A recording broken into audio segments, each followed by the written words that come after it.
চট্টগ্রাম বন্দরের new mooring container terminal NCT নিয়ে এখনও কোনো সিদ্ধান্ত নিতে পারেনি সরকার। ডিপি ওয়ার্ল্ডের প্রস্তাবগুলো নিয়েও চলছে চুলচেরা বিশ্লেষণ। চাপ আছে বন্দর আন্দোলনকারীদের পক্ষ থেকেও। শেষ পর্যন্ত দেশের স্বার্থ রক্ষা করেই নেওয়া হবে সিদ্ধান্ত, বলছেন নৌপরিবহন মন্ত্রী। চট্টগ্রাম থেকে আরও জানাচ্ছেন সৈয়দ তামিম মাহমুদ।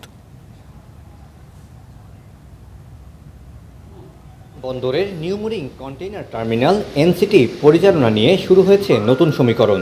অন্তর্বর্তী সরকারের সময় দেয়া দুবাই ভিত্তিক প্রতিষ্ঠান ডিপি ওয়ার্ল্ডের প্রস্তাবনার চুলচেরা বিশ্লেষণ চলছে। একদিকে বিশ্বমানের প্রতিযোগিতায় টিকে থাকার চ্যালেঞ্জ, অন্যদিকে শ্রমিকদের স্বার্থ ও অভ্যন্তরীণ নানা ইস্যু।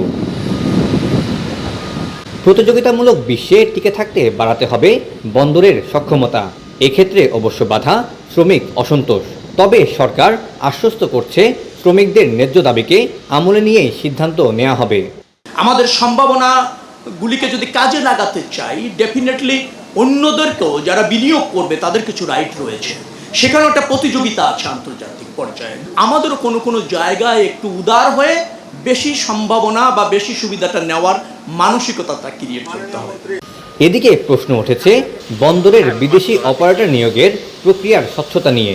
উন্মুক্ত নাকি দুই দেশের সরকারের মধ্যে সরাসরি চুক্তি হবে? সরকারের দাবি, যে কোনো প্রক্রিয়ায় প্রস্তাব আসুক না কেন, জনগণের স্বার্থকে মাথায় রেখেই চলছে দর কষাকষি।